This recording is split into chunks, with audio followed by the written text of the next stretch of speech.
All right, so it looks like we are live, and I am obviously here with Bjorn, which is an awesome guest to have here on the channel. So I do want to welcome you here, sir. I appreciate you being here. Thanks a lot. Yeah, of course. And I do want to say thank you to everyone for being patient with the timing debacle we had there. We just had a miscommunication on what time we were trying to get started. So I do apologize for that, and I take full responsibility on that. But I am very glad that you guys felt like staying and hanging out and being here with us today, especially on a holiday. So I wanted to make sure to let you all know I appreciate it.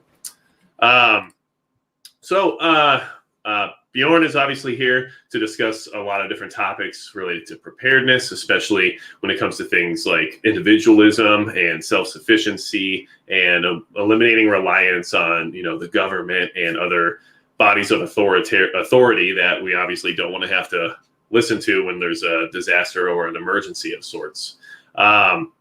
So what I was kind of hoping is that if you could let everyone kind of know your background and kind of talk about yourself a little bit to kind of introduce yourself to anybody here in the community who might not be aware of, who you are or like what some of the things you are involved with are. Yeah, well, I'm a novelist, and I have been writing novels since I was 19 years old. So it's been a few years, a couple of years. Yeah. I'm also on YouTube. I have 3 YouTube channels now, and now my novels have been translated and published in 9 languages, I think, but not English. So for the North American audience, I think they will, if they know me, they will know me through my YouTube channels. And I love the outdoors, always have. So I started out with videos about bushcraft and the Viking Age. I'd still do those videos, but I also do videos about the current situation. I've talked a lot about masculinity and how we can live a better life and so on. So I think it's diverse topics, I think you could say. And obviously now that we are in such a crazy situation, I have been talking a lot about that as well lately. Yep. And I think that's what draws a lot of people to, the information you put out there. A very philosophical standpoint on, where we are as a society and as a people when it comes to even just being part of the human race at this point. A lot of things are moving into a direction that people that I assume, like you and myself, that want to be, left to our own and, be able to operate in a way we consider to be free, are no longer feeling like that's going to be a possibility in the future if things keep progressing the way they are, Well, at least it seems like it's not. It seems like it's being frowned upon more and more to have that mindset, at least by the establishment. Can I use such a word? I think that's allowed, yeah. But we here in Norway we had the toilet paper apocalypse as well, and that was funny to see. So I thought actually I was naive because I thought now they got it now they understand. But then it's been 1.5 years now, and I'm quite disappointed actually with people because it seems like they forgot it all now and they're just following orders. Yeah.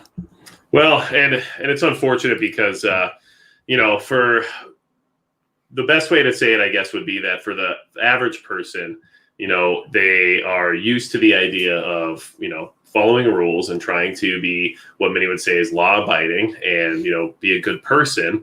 And so for them, they try to just, maintain that. And it's hard for them to think outside of that box in many ways. And a lot of people still take everything that they're told from media sources as well as from their leadership as being completely 100% accurate. And that's how they were raised and how they were taught. So I don't have anything negative against people for feeling that way or operating in that way. But it is unfortunate that that mentality is leading us down this path that we all feel we are on now, you know? Yeah, well, I actually have a lot against that mentality, because Norway, and I always use this as an example. Norway was occupied during the Second World War, and I don't want to say the Germans, because obviously it wasn't all Germans, but and I try to avoid the word for that particular group because of the social media thing and censorship and all that, but the occupying force, so to speak, yeah. Yes. They could just march. They were marching into the capital of Norway, and people were standing there along the road just watching, and they were met with some resistance, I must say, but most people, they just did like this with their shoulders, and okay, we have a new government now, okay then, and then they try to go on with their daily life. And of course, you can't expect everyone to put up a fight against something like that. It would certainly have gotten you killed. But if we look back at those years when Norway was actually occupied, you could actually, well, we do know that there were more Norwegians involved in the, I think it's the SS, the occupying forces, that group, the SS, then more Norwegians involved in that than there were Norwegians involved in the Norwegian resistance, which is still, when I think about it, it's mind-boggling, and but it tells a lot about the mentality of people, I guess. It says a lot. Well, and I would compare it to the idea of the comfortable way as being the easier route. It's more comfortable and easier to go with the flow as to what was in power and who was making the rules at the time than it was to go against the current. So for those people, it was almost just the safer decision in their opinion at the moment, which is what you see a lot in even in politics and ideology. A lot of times, even if someone's personal beliefs don't reflect what it is that they are invested in, they go with what the popular mentality is because they don't want to be, ostracized or outcast.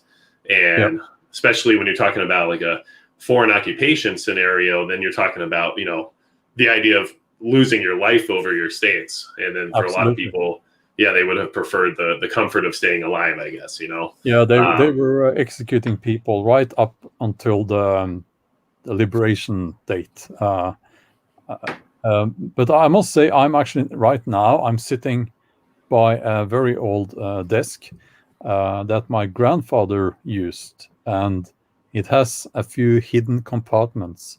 And my father has told me that his father, my grandfather, used to hide illegal pamphlets during the Second World War in those hidden compartments. Really? Just because of spite,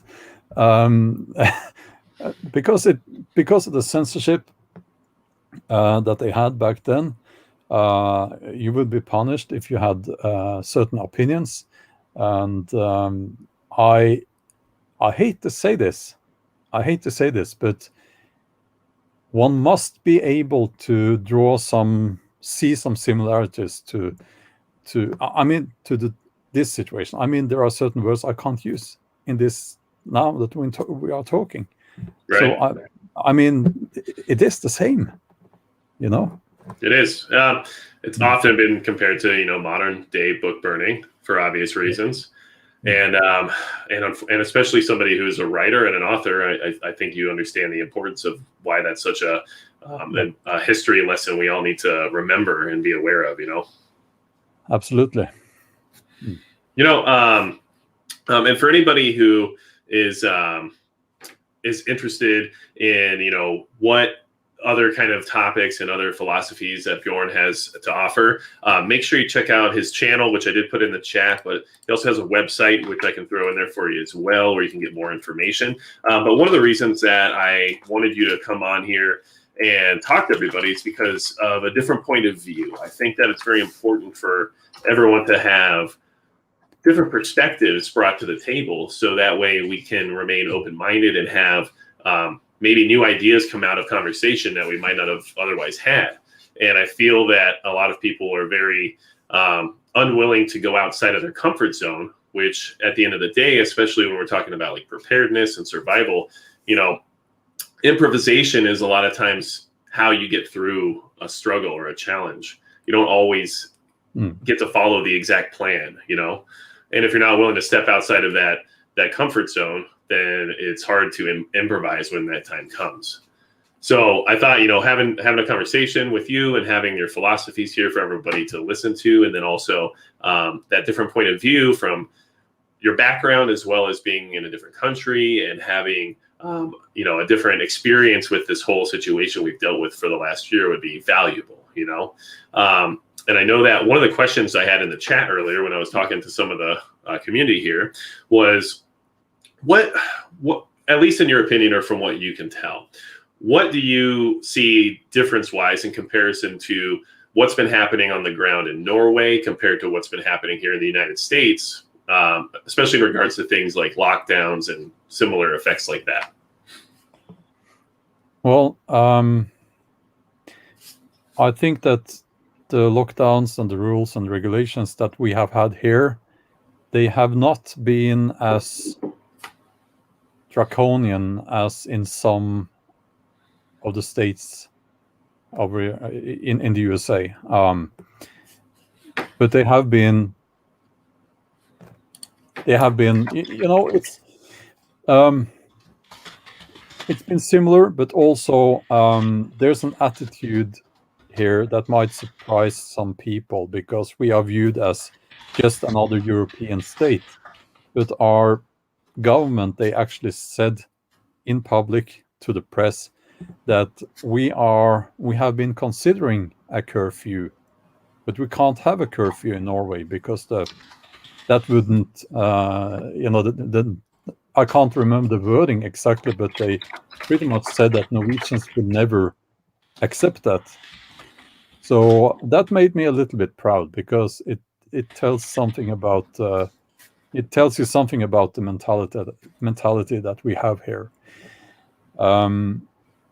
So what disappoints me now is that everyone seems to just follow the narrative in mainstream media, but that's, well, maybe we will get back to that. But you have to look at the geography, right? So Norway is a thin, relatively speaking, thin strip of land. So you have the North Sea on one side, and you have Sweden, Finland, and Russia on the other side.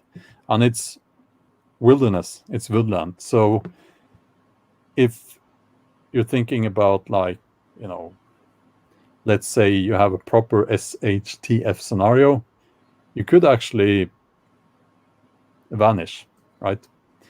Nobody would know if you cross the border.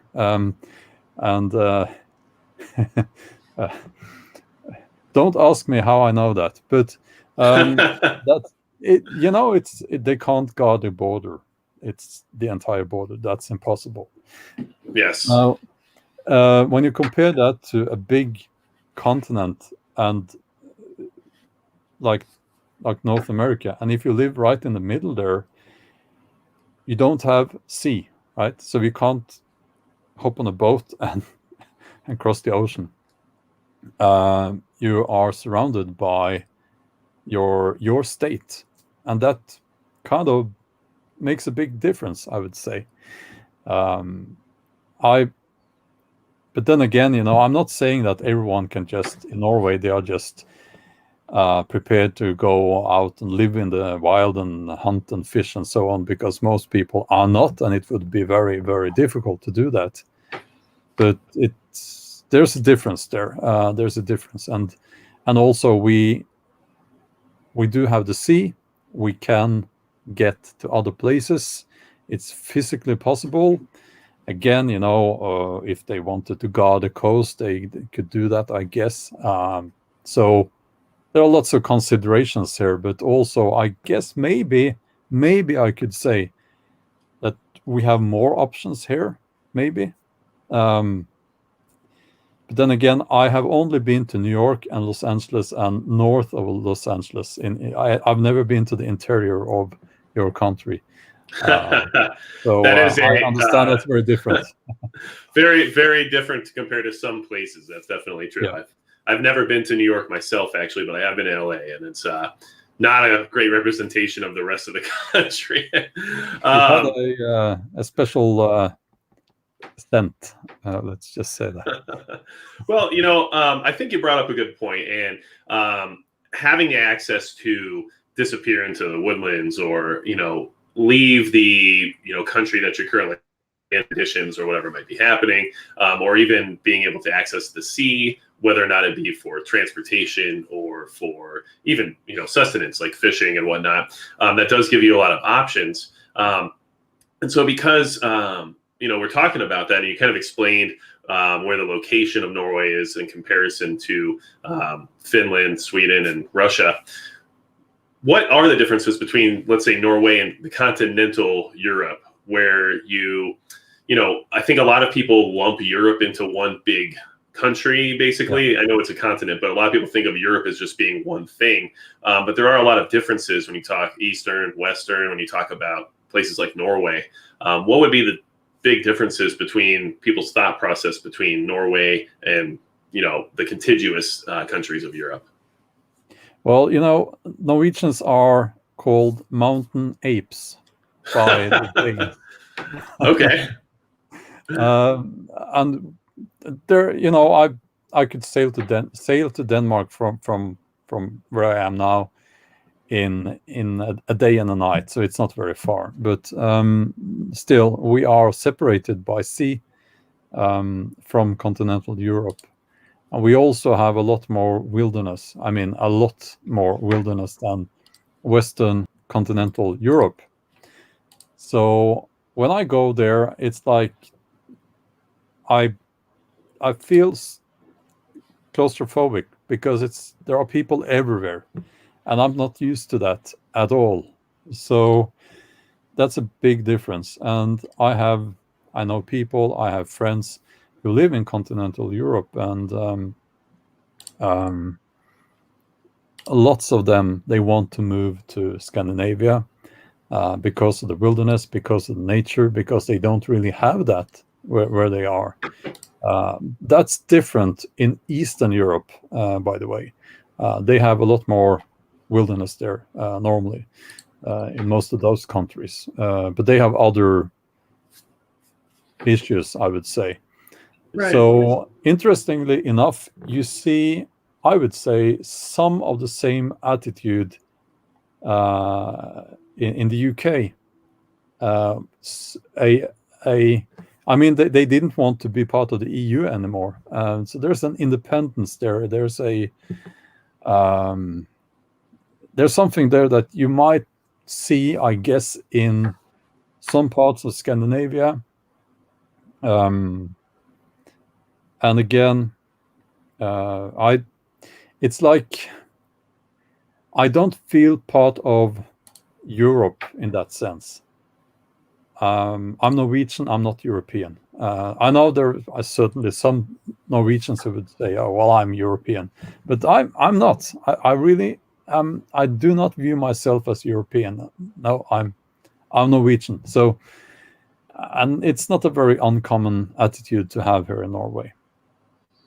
Well, that's, and I think you could compare that to even states like Texas here in the United States, where many Texans feel like they're Texans before they're Americans in some ways, and it's not a negative thing at all. It's just a part of, the culture and the ideology behind their region and their state, and that independence that they feel, especially in a state like Texas, where they feel like they could be on their own and be fine, so totally understandable. And that's kind of a good way to talk about it. You know, the differences of Europe and countries like Norway, they're not all the same by any means. And in fact, there's major differences that a lot of people just might not be aware of because of never being there, or like you said, just even the difference of East and West is huge.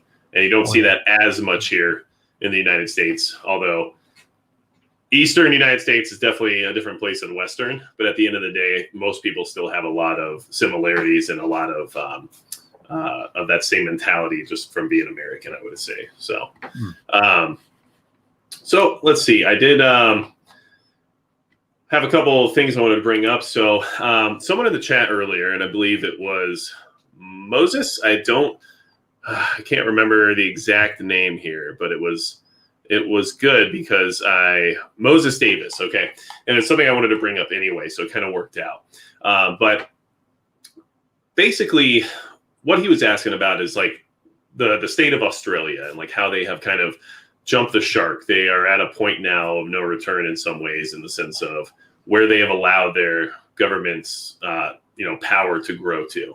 And I wanted to share an article really quickly here that I thought was interesting, and that I thought people could benefit from kind of seeing, and that would help give you a platform to kind of talk about some of your frustrations with the current state of affairs. But basically, this article was talking about the idea that as many of us here in the United States and other parts of the world look at what's happening in Australia and say, oh my gosh, like, what's wrong with that place? What's happening to those people? We need to help them, or somebody needs to do something. At the end of the day, what this article is really talking about, and it's mostly related to this paragraph here, is that most of the people there actually support what's happening, and that the majority is actually silent in their support of these measures, because they don't want to be ridiculed for accepting this kind of authoritarian style approach to what's going on. But at the end of the day, at least according to this article, a lot of people there are actually in favor of what's going on. And so what would you say to that concept? And do you feel that that's kind of a shared view in different parts of the world at this point, and that we just don't hear about it as much as the more vocal minority that might be people who prefer the idea of dangerous freedom, I guess you would call it? Well, if you look back at history, some peoples were enslaved, and I always wondered, when I was growing up and I read history and we had history at school, I always wondered, why couldn't they just rebel? And later in life, I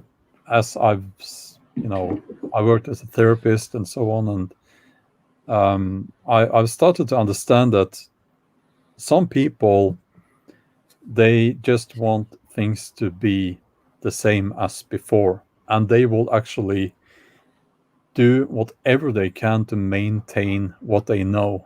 They are afraid of what they do not know, and they are also afraid of freedom, because they are afraid of the responsibility that will come with that freedom. I also suspect that what we are seeing now is a kind of some people out there who are, just cheering for the lockdowns and the regulations and taking away of people's freedoms. Some of those people, I suspect they didn't like things so much before, but they like this because it's very simple rules. They didn't want freedom anyway. They just want a little bit of power, a little bit of control over other people. So in short, I think this is human nature, and you will always have people like that.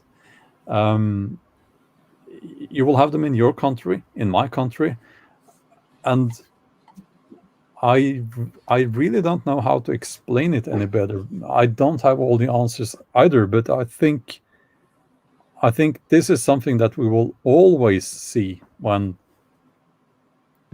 things like this happen, because we've seen it before. There's nothing new to this. Right. It's a complacency. Yeah, well, that, and also what I said about some people, they didn't like it so much before. Now it's simpler, you know. Um, it's also I've talked about this in one of my videos. Um, the most dangerous people, by that I mean the people who will help the tyrants, uh, are the ones who they love following rules. They love Hmm. having other people make the rules so that they can just follow those rules. They don't have to think too much. They don't have to take responsibility. If they just follow the rules, they will be the ones behind the guns when they execute the rebels. They will be the ones behind the guns when they execute those who would not follow the rules.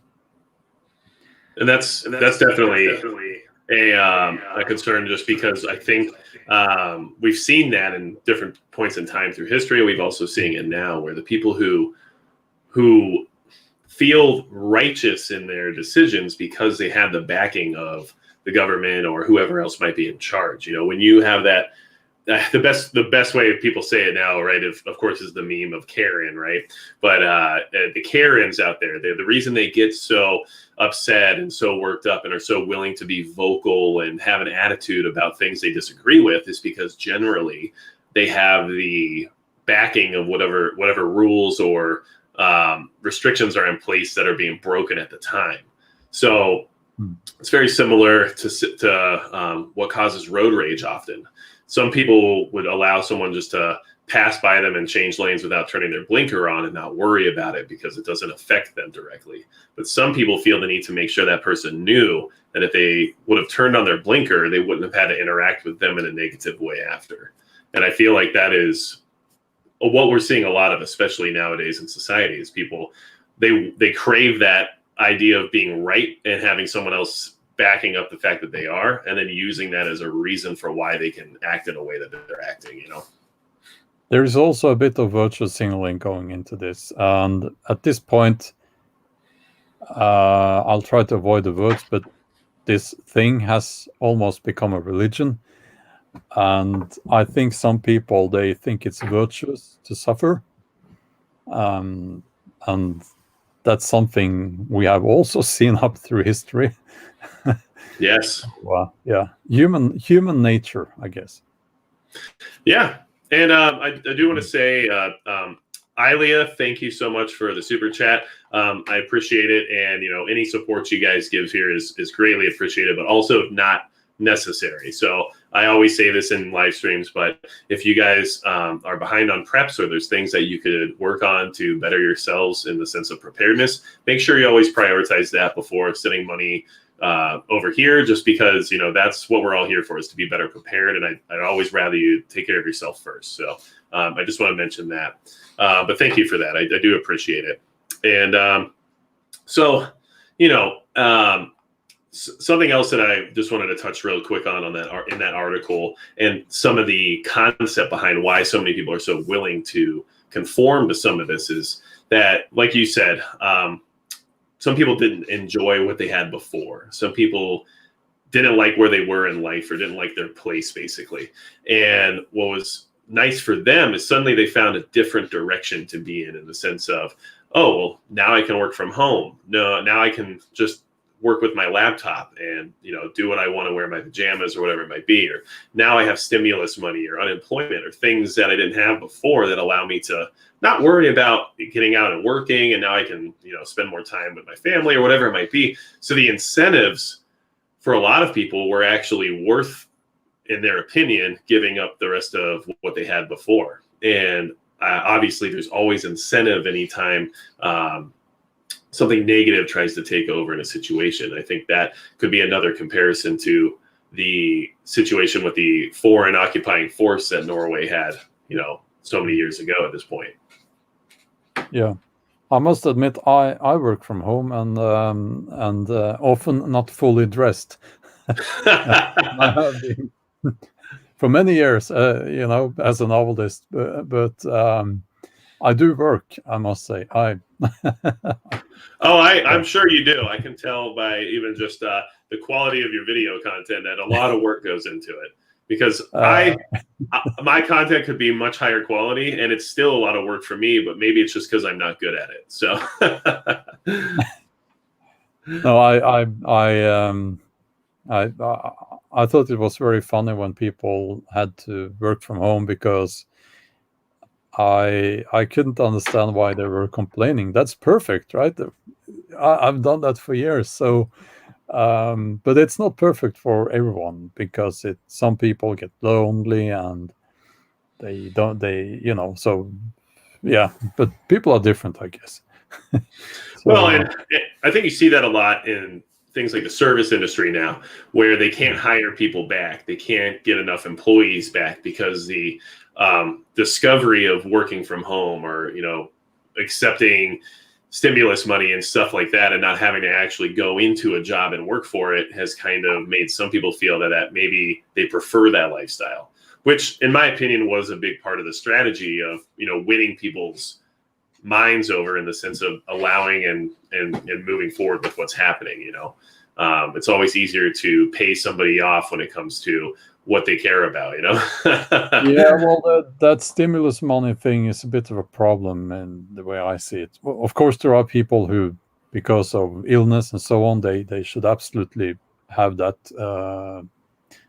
We should all. The government has a responsibility of helping those people using Right. taxpayers' money, of course. But I do have a problem with people who can work, and if there are jobs available, giving those people stimulus money.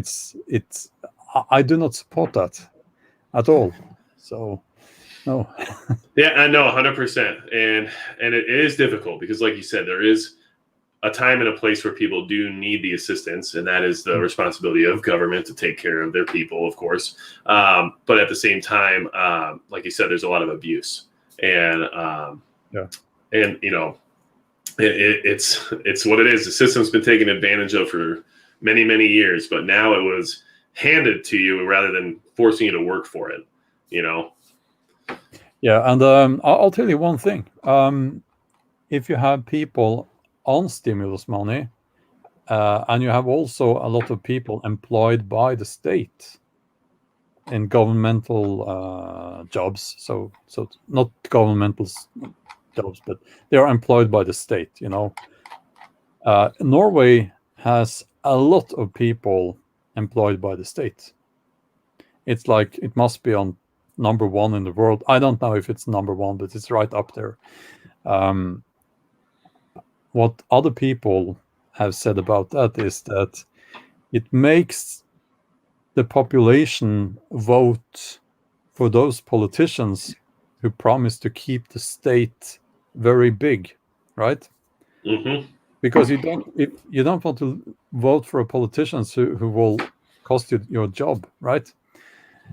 So could there be something there?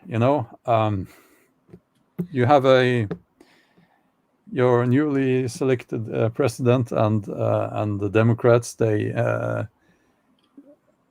seem to be building a very big state. Yes. By state, I mean the in the sense of bureaucracy, bodies and all that inside your country. Yeah. Right. Yeah. Well, and unfortunately, people do respond to money. They respond to assistance, and especially people who are not very involved with the political spectrum. They might not have very strong opinions on anything outside of the realm of possibly receiving money. So, and I think you can see that doesn't matter, if you were left or right or whatever position you took in the last election. One of the deciding moments, at least in my opinion, for why the conservative side lost the Senate here in the United States was because they blocked the idea of another stimulus check coming out. And had they allowed for it, it could have possibly changed that vote situation due to the fact that people were voting because they wanted money. And when they found out that one certain group of people wasn't going to give them money, that story has already been written now. So, and regardless of your political beliefs, which is not something we worry about overly here on this channel, because we feel that everybody can be prepared and that everybody has a reason to want to survive. There are some things that are hard to escape when it comes to politics, and especially when it comes to fiscal responsibility and when it comes to things like the Second Amendment. It is hard to not identify those things with certain groups. So it's difficult to walk that tight wire sometimes, Yeah, I know. So Bjorn, I thought I would go ahead and look in the chat here really quick and just kind of touch base with the community and see, what questions there might be, or if anybody in here is, having anything they want to put into, the conversation. Let's see. So, yeah. And so Moses Davis, who I actually referenced I'm before. trying to position myself so that people can see my website. There you go. That is marketing level 101 right there, So let's see. And I referenced Moses Davis earlier, but I guess he just keeps catching my eye here. But he was alluding to the fact that when the Soviets took power, the first people they got rid of was their own revolutionaries. And the same thing happened in China as well with the Red Guard, because they don't want anyone that can bring competition. And, I think you could also even possibly make some comparisons there to what's happening in Afghanistan right now, where a new power is returning, I guess, to its place of, previous power. And obviously, removing the competition is definitely a goal that I believe they have. So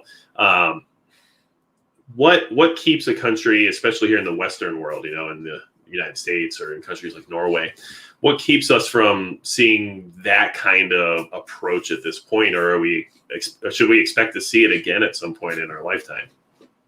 Well, that's a difficult question to answer. Yeah. And I honestly don't know. I don't know. I can only say, a few words about how we can try to avoid getting into such a, mess. And I think that having and respecting your constitution is incredibly important. And because, in a democracy, or people like to say, oh, we're not a democracy, we're a republican. Okay, but you still have a democratic system, so you can vote in crazy people, right? That's why you have a constitution, and why you have those laws there, which should be respected.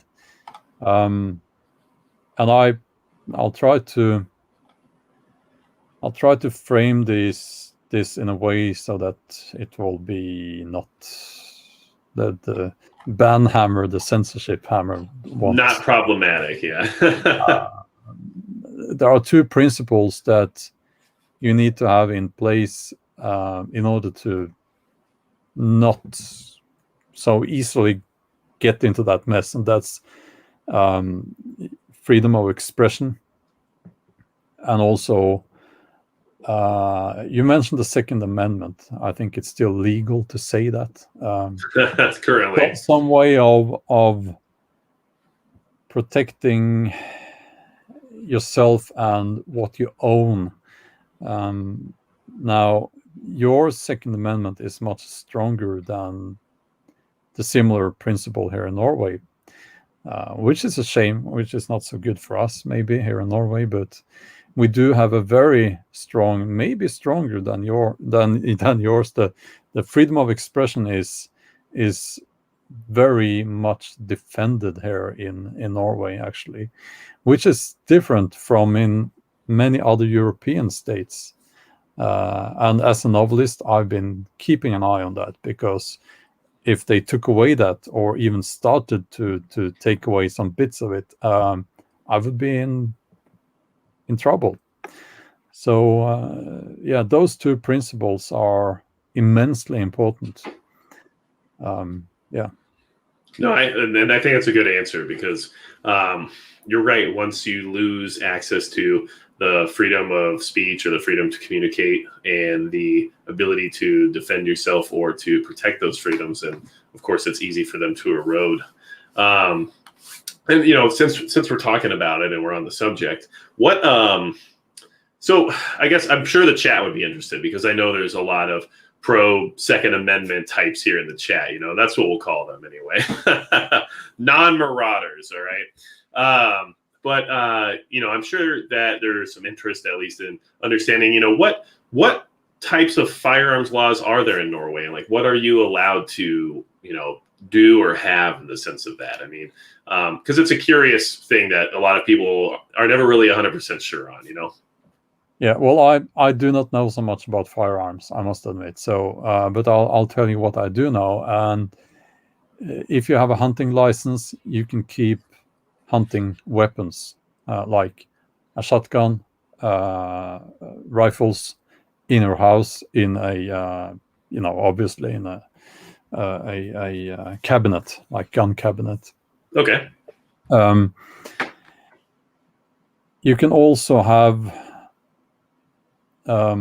firearms not for hunting, but then you have to be a member of a sports shooting club, and you have to be a member for a certain time. So you can't just say, "Oh, I'm a member," and the next day go and shoot. No, not shoot. Buy shooting weapon. So there's but I don't know the rules. But I do know that there are people with things like that in their homes, and that's legal. I have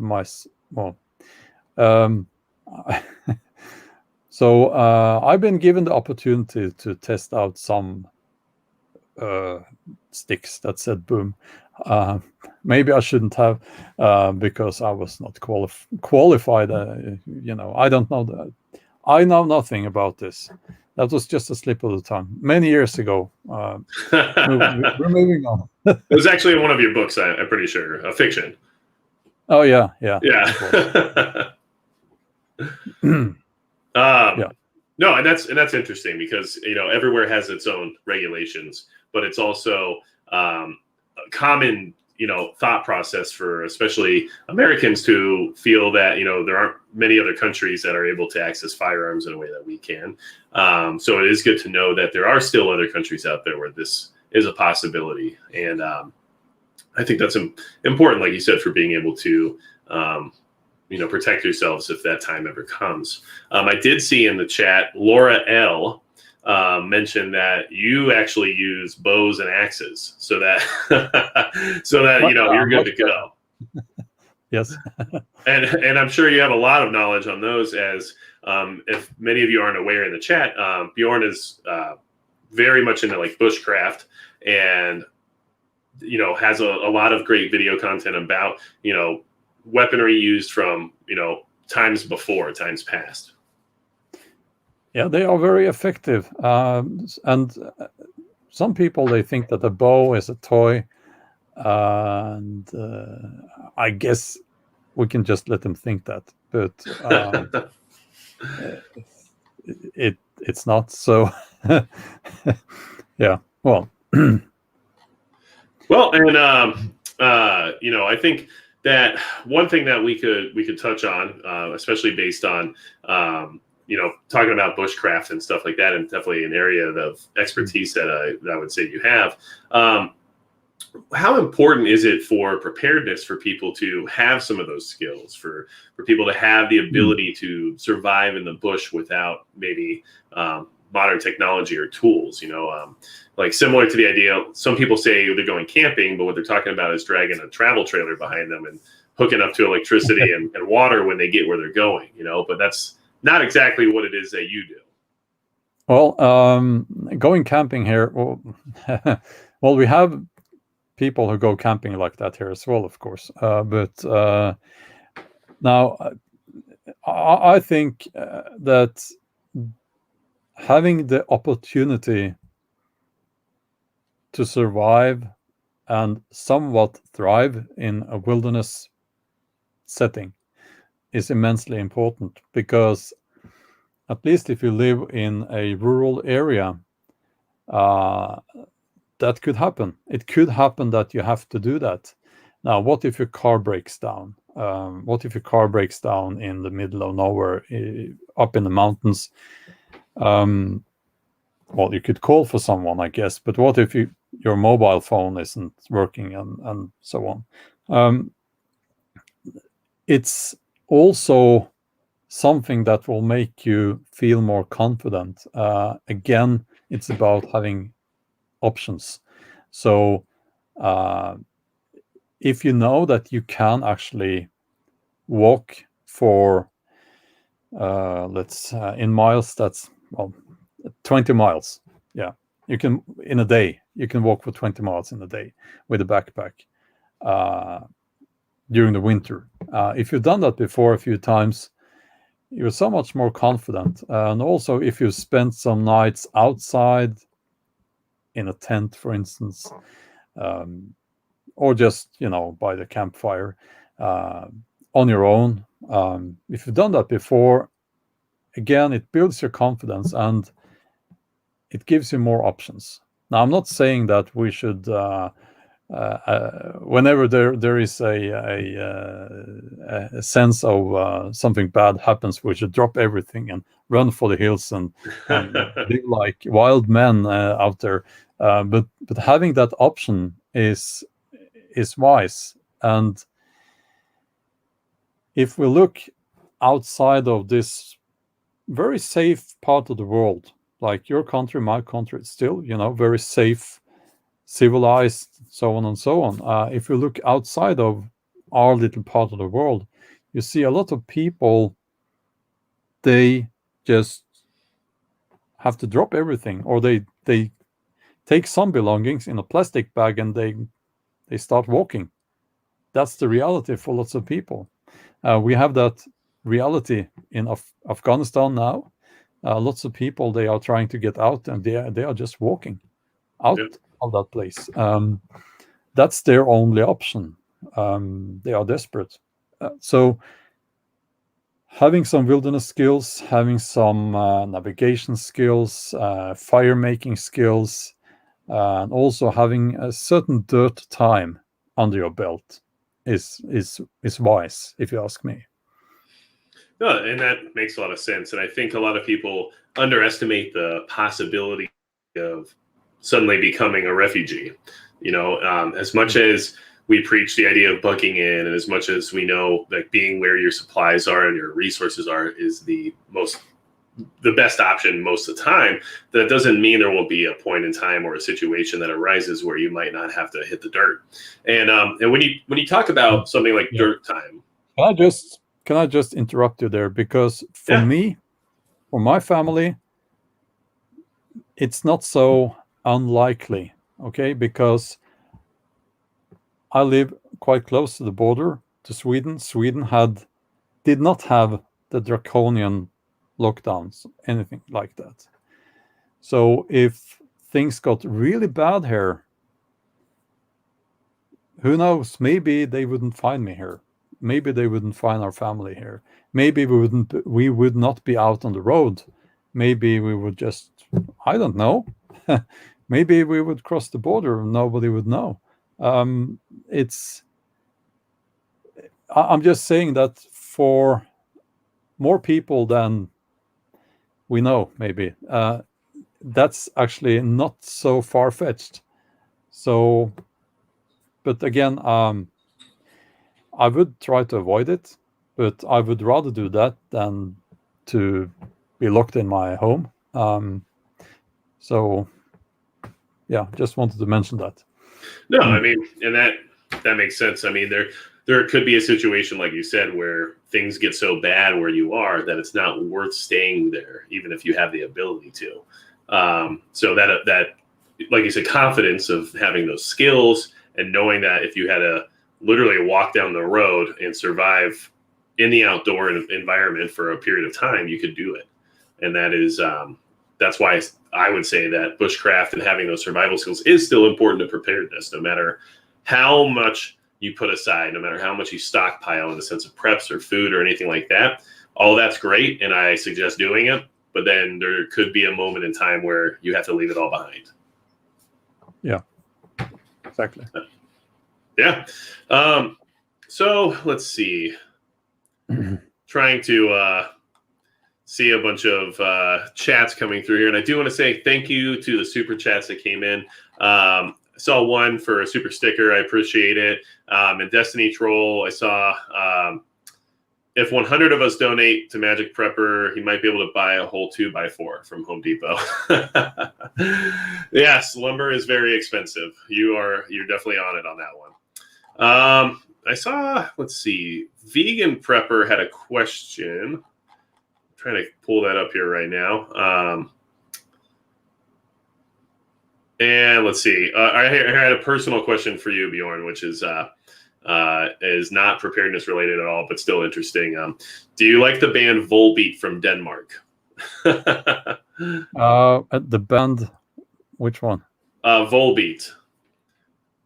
It's from Kelly Herschel. I'm not sure if I've heard of that band. Maybe if I saw it in writing. Could you spell it? Vollbeat. No, sorry, I don't think I've heard about that. That, and what's funny is actually in the United States, they're rather big. I would call them like a rockabilly hard rock band or something along those lines. But, okay. Yeah, pretty popular actually. But yeah, I figured I'd throw that out there because she asked. But then Vegan Prepper, which nice to see you always here. I appreciate it. Wanted me to ask your opinion on how things are going in Sweden, considering your neighbors. And they've heard such mixed reports that they'd love to see what someone who lives closer might have seen or what your thoughts are on it. Yeah, well, at the moment, when it comes to the thing that we're not supposed to talk about, the death toll in Sweden, even when you adjust for the number of Swedes compared to the number of Norwegians, is much higher in Sweden. If you're trusting the numbers. Right. Yeah, so let's just go by, let's say the numbers are correct, and that's just the way it is. Now, having said that, it's still very low.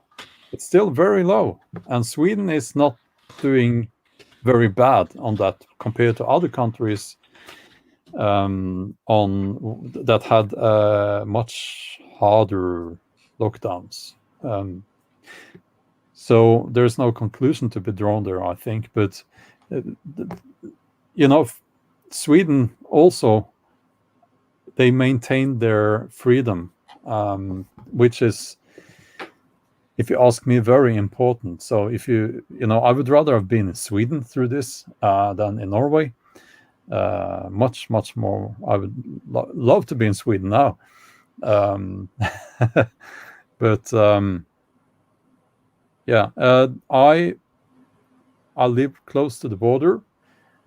Can't go to Sweden.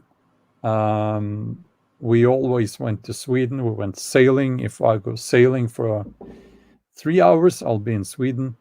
And that's very sad, because Sweden is, it's almost like a home. It is a home country, because I've been there more than 100 times or hundreds of times. Yeah.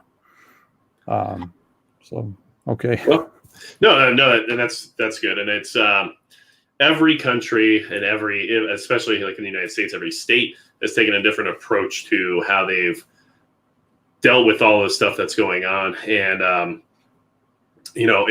one of the things that I would say is good about it is that we've been able to see what works, what doesn't work, who's actually prepared, what they're willing to do or not do. It's kind of been enlightening, at least in some ways, to understand where you might want to be in case something like this ever happens again, but maybe on a worse level, depending on what you value. I mean, if you are pro all of the restrictions and measures and everything else, then you know where to go to get the most for your buck.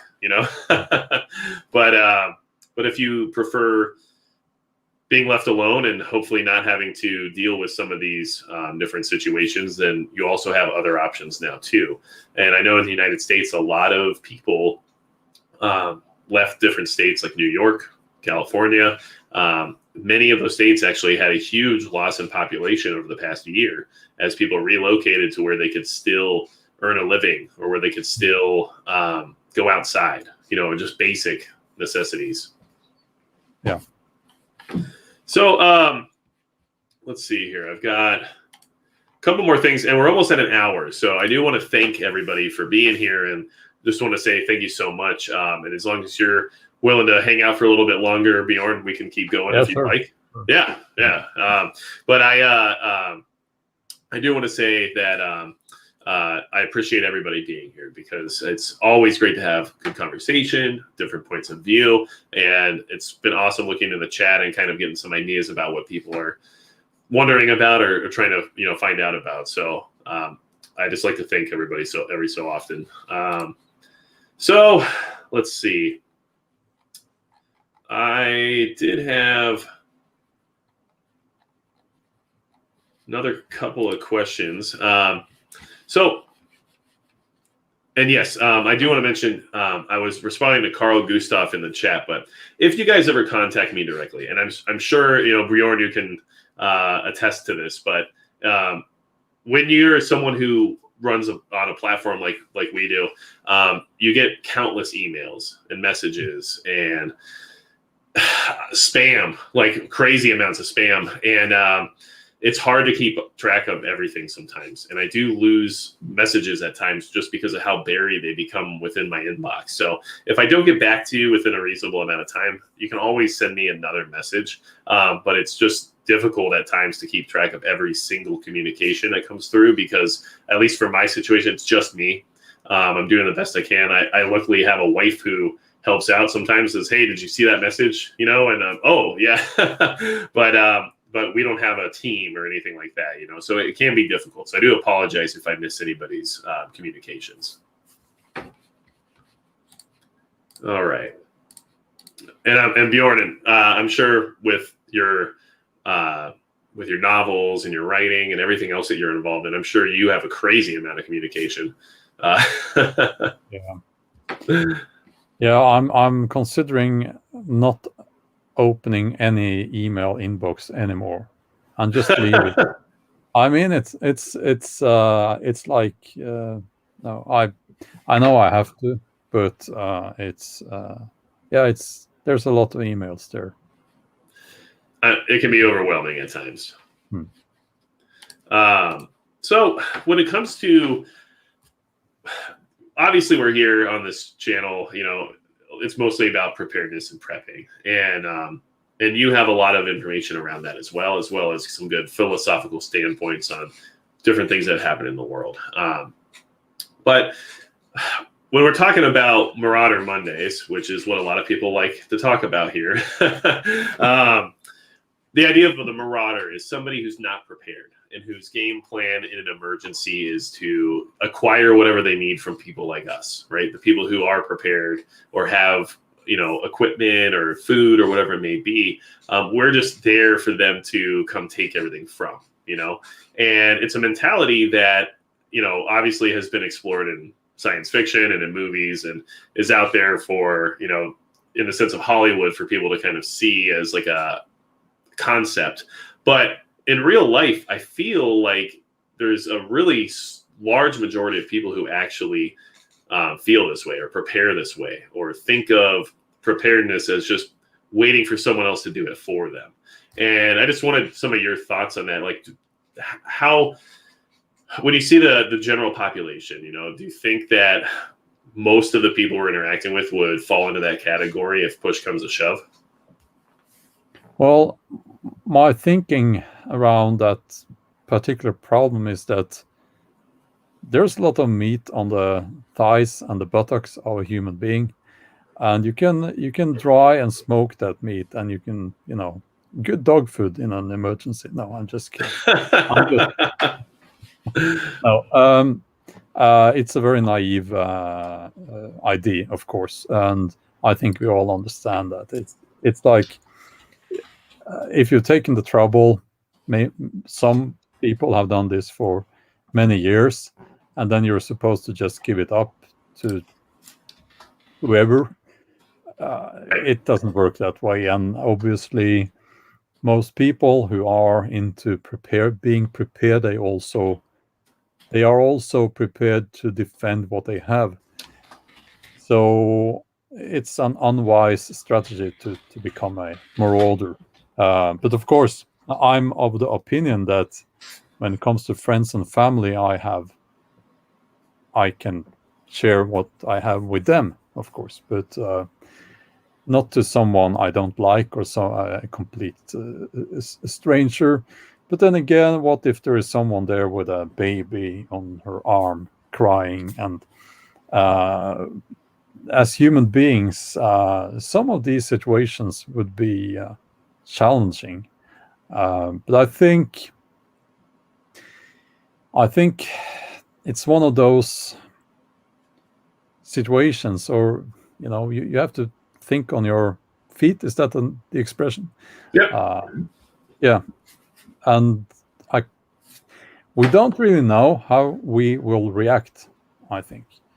It will not be like in the movies. It will not be like in the movies. You will meet someone desperate and you will feel sorry for them. Or you will meet someone making a desperate attempt to take your stuff, and you might suddenly discover what it feels like to do physical harm to someone.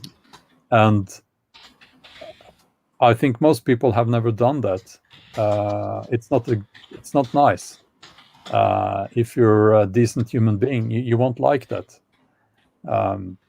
Again, it's not like in the movies. I agree. And I think that a lot of people maybe limit their options based on decisions they've made now, which might not help out in a situation where that decision actually has to be made. And when I say that, I refer to things like, well, I'm never going to help anybody. Okay, that's understandable. It's a position for you to take, and to plan around. But then when that time comes, making that actual decision when that person is right there in front of you will be harder than what it sounds like now. And I think very much so in the same way when it comes to self-defense, and when it comes to what you'd be willing to do or not do in an emergency. We can talk about it, and we can try to prepare ourselves mentally now as best we can. But when that actual moment arrives, what will actually happen? And it's the concept that a plan is only as good as when it gets started. Basically, is a real thing. You can have the best plans in the world, and the second that anything changes, you have to improvise, and you might not make the decision you thought you would before. Yeah, well, I can say that, I've never been deployed to a war zone or anything like that. I haven't even been in the military. But where I grew up, it was kind of, I don't want to get into details, but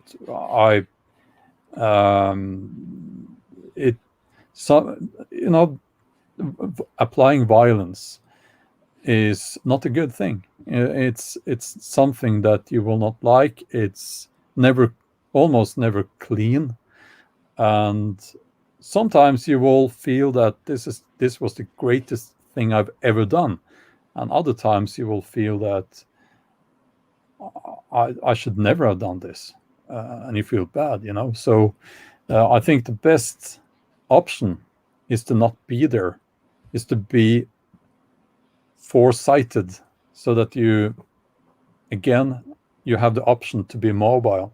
You have the option to get away before it gets to that point. But then again, these things tend to happen overnight. There's this saying, we're only 9 meals away from anarchy. I think it's very true. I think it's less than 9 meals, actually. I think there's some truth to that as well. And earlier in the chat, I believe it was Kenny Penrod, if I remember correctly. This was from a while back, actually, but he had mentioned being in Louisiana and that he has now been 8 days without power since the storm came through. That he's, got ways to create his own power, and he is doing fine. The cleanup effort is going well. But at the same time, it's just a good reminder that, suddenly you can just be without power for 8 days. And that's a very long time to not have power. For most people, that's a change of lifestyle suddenly, because the average person doesn't have any way to create power besides the outlets in their home. So that situation, if there wasn't a strong structure of authority in place, and if there wasn't a governing body there to try to maintain some type of order, 8 days is already too long in the sense of power. For most highly populated metropolitan areas, they're not gonna do well after day 3 generally. Yeah, I think cities are dangerous, and especially dangerous when things like that happen.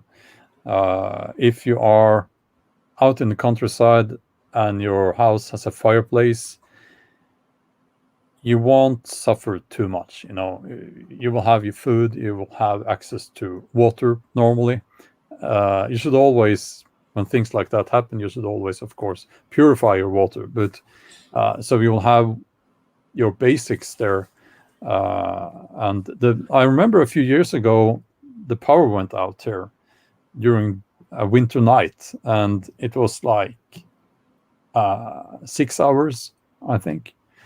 If we hadn't had our fireplace, the whole house would have been very cold.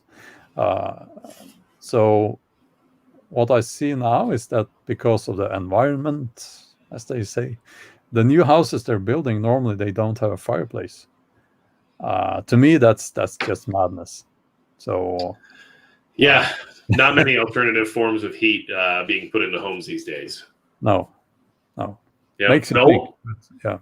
Right. Well, code. Everything has to be up to code, and that code is written by people who want to make sure that they have the ability to turn things on and off, I guess. Yeah. Something I'm actually going to be working on here soon is like another video in the future, but something to kind of just ponder on with you, and especially with somebody with your level-headed approach to things. But with the level of compliance we've seen, and with the amount of acceptance for what's happening in the world, and even not just acceptance, but the level of even proactivity in the sense of righteous indignation about the different measures that are being taken, I've really tried to think about how do you move things past the resistance, right? There's a resistant group of people throughout a country that are not willing to comply or not willing to change their ways in order to accommodate these new mandates. And my thought process is that, and as I'm trying to kind of put my thoughts together to really put this into a polished message, there has to be a way that these things are going to be sold onto people that are part of this pocket of resistance, you would call it. And I just wanted to know maybe some of your thoughts, but do you think there will be a measure or like a method that's taken to utilize something like, let's say, patriotism against the people who are resistant? So instead of selling it in a way that they've already done, because they now know who will sign on and be a part of these things, how do you sell it to the people who won't?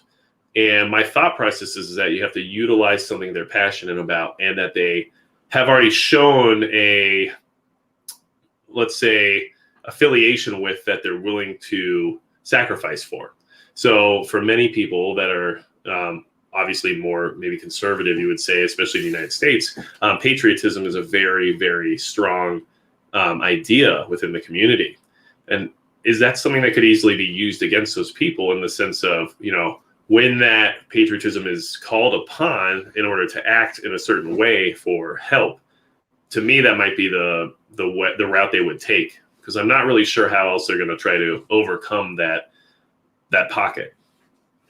Yeah, well, haven't they already tried that in your country? I saw somewhere that they said that if you're a patriot, you take the thing in the shoulder. They tried to do that? I'm sure they've tried. I assume, like, when it comes to those types of like advertisements and stuff, I definitely think that's a low level approach to the situation. But I guess for an example, I would say, let's say you wanted to disarm a large portion of the population, right? And you knew what their ideologies and beliefs were when it came to that. One of the approaches you would take is possibly asking for help rather than demanding compliance, right? Well, we need your help. We need your assistance with maintaining the national safety of our country. You know what I mean? Yeah, I know where you're getting with this. Yeah. So we have this storage room here, and you will put your boomsticks in here. We will take care of those for you. we need them for the effort. Yeah. Yeah. Well, I don't know, but it's very difficult for me to answer that. But I do think if I can just try to approach this from another angle, I think that the compliance we are seeing, the compliance that people are showing, it will be used in order to implement other measures of other angles to control people. When they've used, or when there is no more juice into in the whole plague thing, using cold words here. When that train has stopped or is stalling, they will shift to the environment, and that's very obvious. And they will say, well, stay in your home, don't use your car, work from home, and do this, do that to save the planet. And that's obviously the next thing here. I think also that they yeah, I want to say who they are, but I can't. They will use our kids, against us. That's something that we need to realize, because they're at school, right? And when they get into their teenage years, they will very often want to take the opposite stance of their parents, right?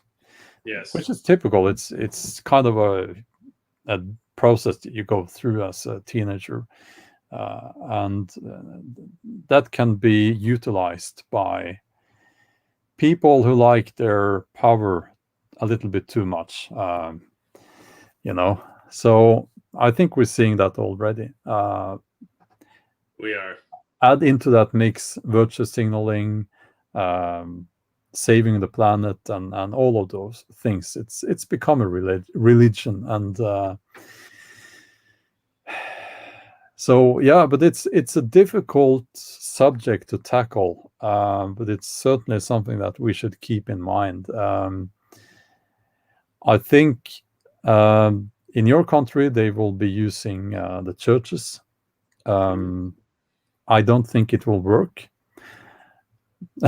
because it's too obvious.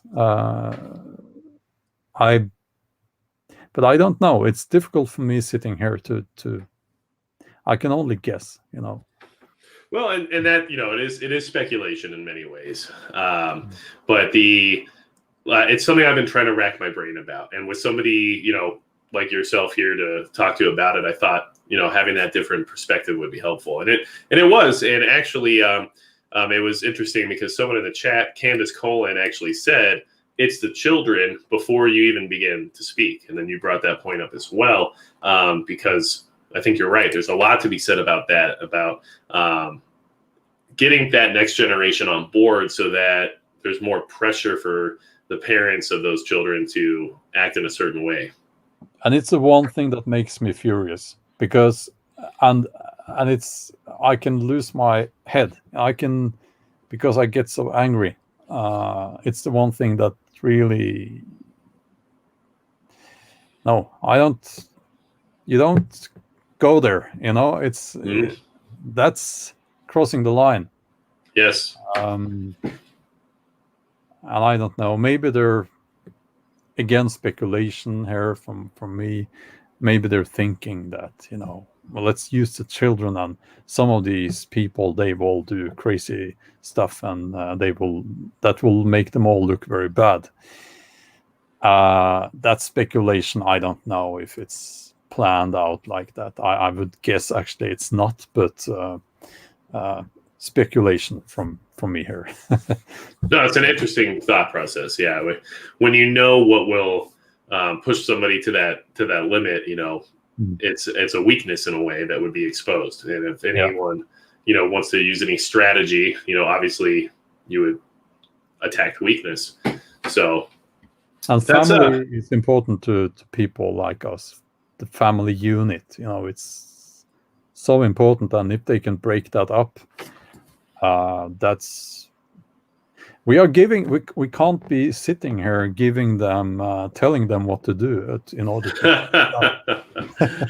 I agree. And, I will say one thing that does come up quite often in this community, and I'm sure you've seen your share as well, but when we're talking about things, or we're talking about, equipment or skills or abilities or just different concepts, there's often a lot of backlash of, you're telling them what to do, or you're giving them the idea, you're letting them know what you have, or whatever it might be. And I feel it necessary to just address the idea that, like, these people have a lot of this knowledge already. And if I can conjure it up within my mind without a think tank of professionals that have been through whatever indoctrination process they've been through, then I have a feeling they're already very aware of such a situation, Hang on just a second. I'll let the dog out of the room here.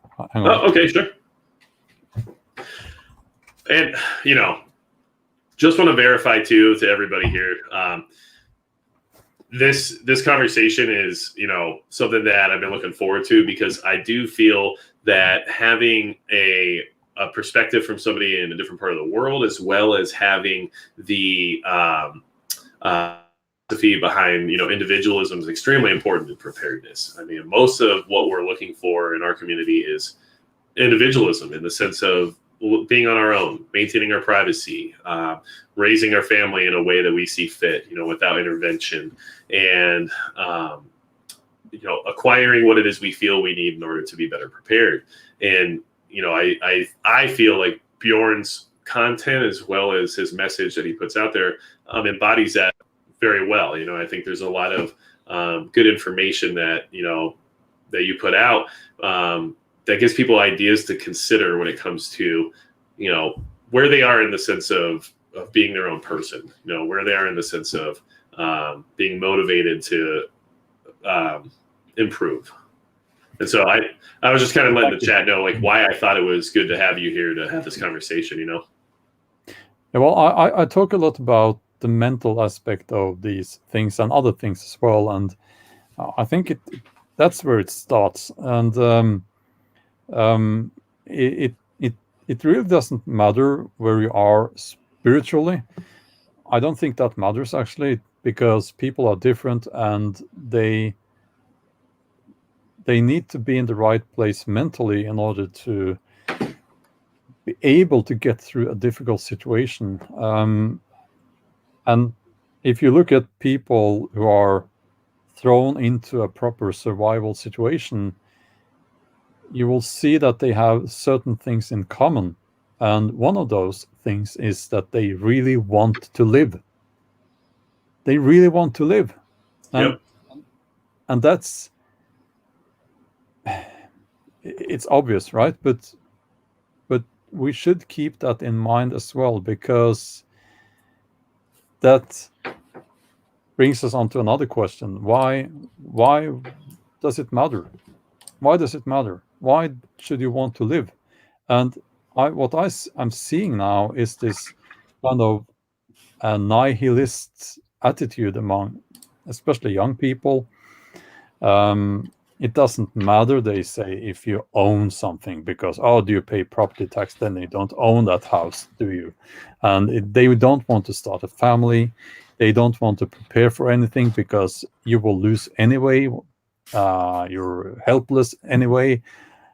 It's this defeatist attitude. And I was surprised when I first started getting into these topics that there are actually so many people out there with that kind of attitude. And that sort of scares me, because I start wondering what made those people become like that, because it's not a natural way to be for a human being. Right.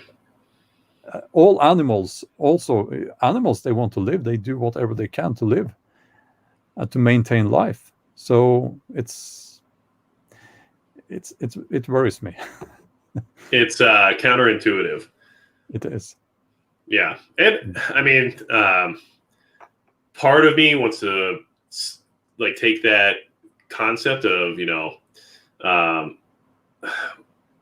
of what you're talking about and basically throw it out there as often very much so an excuse. What's the point of buying a home if you have to pay taxes? You don't really own it. What's the point of preparing? Somebody else is just going to take what you have. What's the point of starting a family if things aren't going to work out in the next 5 years or whatever it might be? All those things, there's reasonable logic behind them for somebody to justify that standpoint. But at the end of the day, very often it's actually an excuse for why they haven't accomplished some of those goals at this point. And there's nothing wrong with not being where you want to be in life or in preparedness or anything. But making excuses as to why you don't care about those things when you actually do doesn't help you actually progress at all. Absolutely. And I think also that, especially now with certain types of social media, people are afraid to not be successful at the first attempt, because they get the impression that everyone else is successful, everyone else is so perfect, that especially young people are trapped by that vision of other people, I think. Yeah, and I think you're right. I think social media is a big part of it, where there's this idea out there that everything can be, perfect and amazing 24/7, and all you have to do is reach this certain, peak, or reach a certain point in life, and then, you're there. So, but obviously that's not how. Let me use training as an example, because I like to lift weights, and I have done so all my life since I was a kid, and it took me 20 years to lift 200 kilos in the bench press, and 20 years is a long time. So you will meet people in the gym, kids, 18-year-olds, and they want to do that next year, and they give up when you tell them, well, I spent 20 years to getting to that, because it's heavy, and then they, oh no, I can never do that, and it amazes me that so many people that I've met in different circumstances, they don't see the road having a value in itself. They are so focused on the goal that they don't want to walk the road. They don't want to do the work. Again, I'm sounding a little bit like a grumpy old man here, but it is like that a lot of the time. Hopefully people get wiser as they get older, but yeah, just wanted to throw that out there as well. Yeah, no, I when you're saying grumpy old man style things or boomer-esque items, some people might say, it's generally from wisdom. It's from learning through your own successes and failures as to what it is that's, causing you to be where you are in life. And, I agree with you. I think that the tenacity is often what's lacking. A lot of people don't have the gumption or the tenacity to get through hardship and to continue to move forward regardless of what struggle they had to endure. And that's okay. Some people, don't have that same ability to persevere. But at the same time, that's, also due to unrealistic goals at times. And that is an issue that you see often, like we talked about with social media. It's the whole concept of, don't give up on your dreams. Well, what are your dreams and are they realistic? For some people, a dream of owning a home and having a family is a realistic goal. But if your dream is to, build your own spaceship and fly into space, if you're not Elon Musk or Jeff Bezos, it's going to be very difficult,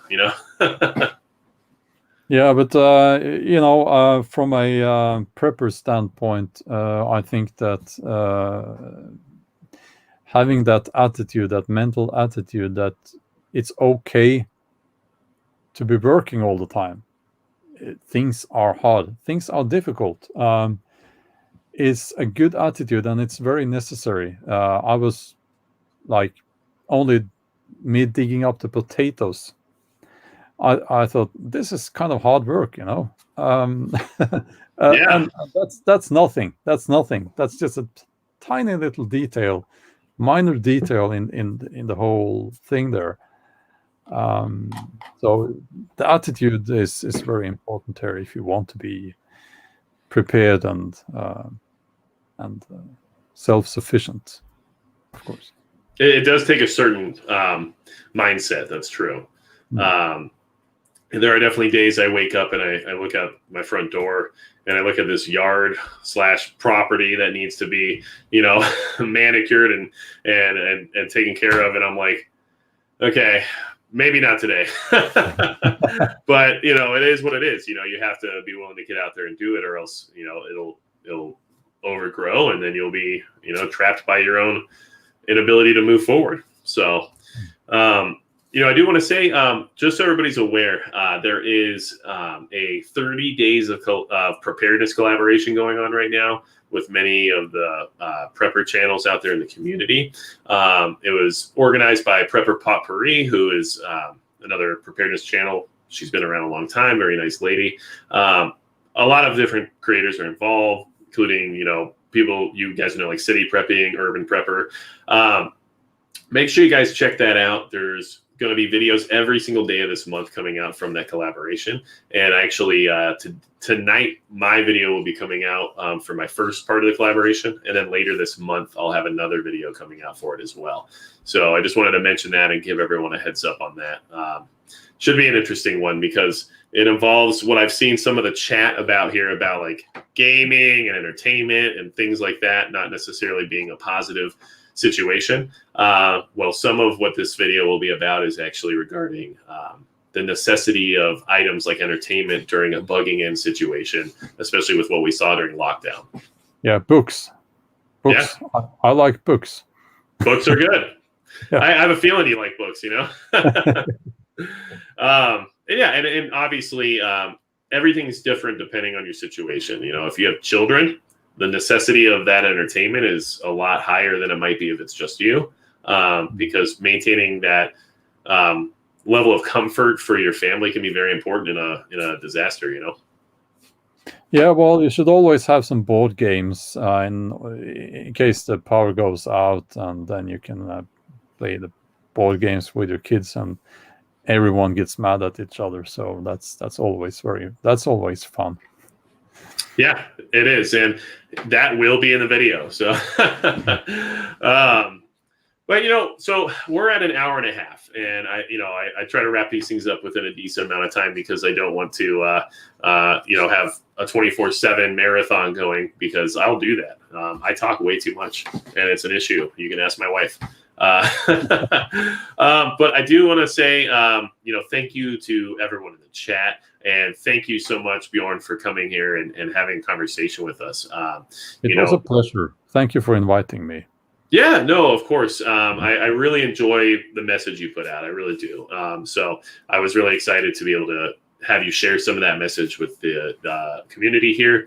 And was there anything you would want to, leave with everyone as we part?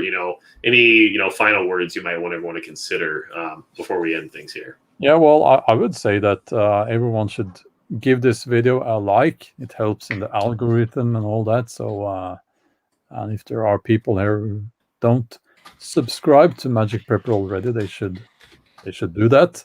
I guess they, at this point, if they're still watching and listening, they already have subscribed. Well, YouTube might have unsubscribed them, so there's always that. Oh yeah, yeah, I have that too. Yeah, I know. Well, and like I said, I really appreciated your perspective. So make sure you guys check out Bjorn over on his channel as well as with his website. There's some really cool information there, especially if you're interested in any of his books. And a lot of your books are published in English as well, correct? No, they haven't been published in English yet. Not yet. Okay. No, the whole lockdown thing kind of made the publishing business just stop everything. And they are, I hope now, getting back to doing what they're supposed to do. But I will be updating my website with news so that people will be informed when my agent will hopefully will be able to secure a good book deal for me with an English or American publisher. Perfect. Excellent. So definitely something we'll keep an eye out for then, because I'm always looking for new books to jump into. So that'll be an interesting situation. And then, like I said, guys, make sure you check out, you do have multiple YouTube channels, and I believe that is so you can kind of share different thoughts and opinions without risking too much, possibly. Yeah, I have one that is kind of risky, and I have the main channel, and then I have an outdoors channel that's kind of new with just me and the dogs going hiking and overnighters, canoeing, and so on. Cool. All right. Well, and that's the thing to do nowadays. Everyone has a risky channel. So apparently my main channel is my risky channel, and I need to learn from my mistakes, apparently. So, well, it's been a really good conversation. Thanks so much for coming. And if you want to hang out for a second after we end things here so we can just chat, that'd be great. And then thank all of you so much. Like I said, all of the chat, you guys are awesome. All the support here, and anybody who's catching this replay, thank you so much. If there's anything you guys need from me, it's magicprepper.com. And at the same time, all the super chats and everything else are very, very appreciated. So thank you so much for that. So if there's anything else anybody needs from anyone here, you know where to find us. And I guess I'll do my usual thing, but that's going to be it for Magic Prepper.